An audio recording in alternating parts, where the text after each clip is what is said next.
Good morning beautiful people. So आज 1 मे आहे, महाराष्ट्र दिन आहे. तो सगळ्यांना महाराष्ट्र दिनाच्या शुभेच्छा.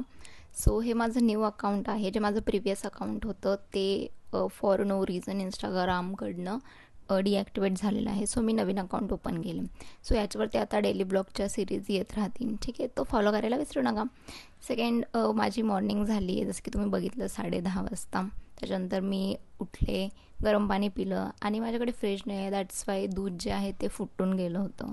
सो मी ऑर्डर केलं होतं दूध आणि ब्रेकफास्ट. संडेला मी ब्रेकफास्ट बनवत नाही, मी बाहेरूनच मागवते.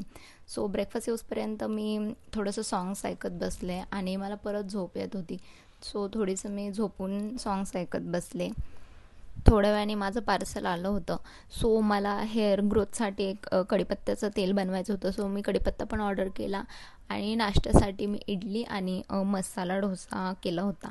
सो मसाला डोसा मी खाते, पण मला व्हाईट चटणी खूप जास्त आवडते. सो मी व्हाईट चटणी जास्त खाते, सांबार तर खात पण नाही. थोडंसं 1 चम्मच घेतलं की ते सगळं फेकण्यात जातं. त्याच्यानंतर फर्स्ट मी चहा पिले नव्हते, सो मी दूध पण ऑर्डर केलं होतं. मग दूध गरम केलं, चहा ठेवला आणि मी शुगरचा चाय नाही पित, मी गुळाचा चहा पिते आणि गुळाच्या चहामध्ये अद्रक वगैरे टाकून मस्त बनवते.